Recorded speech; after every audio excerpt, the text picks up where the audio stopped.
à tous et bienvenue dans votre émission Bakolo States. Nous diffusons nos émissions tous les samedis sur CNTV à Kinshasa et tous les dimanches sur Malaika TV à Lubumbashi. N'oubliez pas de suivre l'intégralité de nos émissions sur www.bakolostate.com.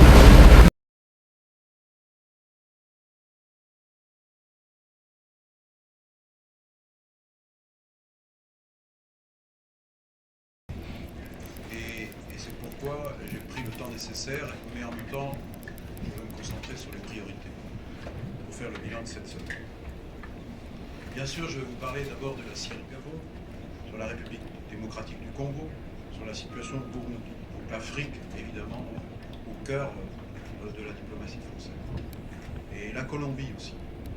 À deux reprises, j'ai pu rencontrer le président Santos, d'abord avec le président de la République, François Hollande, et puis ensuite, au début de la réunion du Conseil de sécurité, quelqu'un pour qui j'ai beaucoup de respect et d'admiration pour le choix courageux qu'il a fait pour arriver à cet accord de paix, et ça c'est tout le travail que je viens de rappeler. Gary Ouellet de la République démocratique du Congo.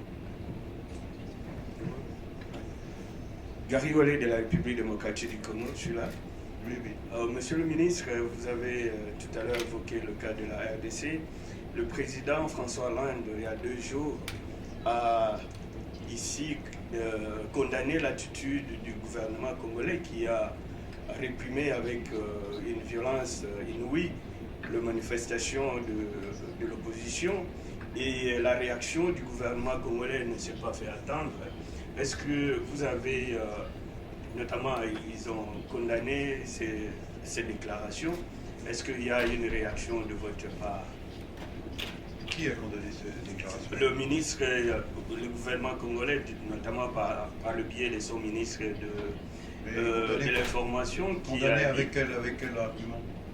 Qui a dit que le Congo n'était pas la France, qu'elle n'avait pas besoin de l'ingérence. Mais j'aimerais quand même que vous dites quelque chose. Elle n'a pas besoin d'ingérence, mais il ne s'agit pas d'ingérence, monsieur. Il s'agit simplement de rappeler le droit. Nous sommes aux Nations Unies. J'ai rappelé la Charte des Nations Unies. Nous nous battons pour la défense du droit et des droits. Et lorsqu'il y a une constitution dans un pays et que cette constitution n'est pas respectée, et que celui qui est président, qui doit se soumettre, qui doit respecter l'échéance, une nouvelle élection présidentielle doit avoir lieu, nous ne faisons que rappeler le droit. Nous ne disons pas vous devez voter pour telle personne ou telle personne. Là, ça serait de l'ingérence.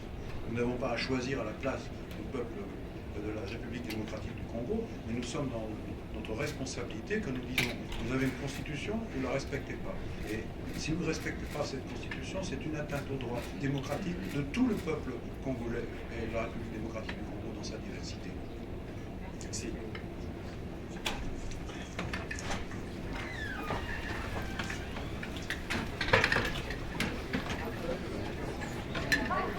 Nous sommes arrivés à la fin de cette émission. Merci à vous de nous avoir suivis. On se retrouve la semaine prochaine, même chaîne, même heure. C'était Clara Mbella en direct de New York. Au revoir.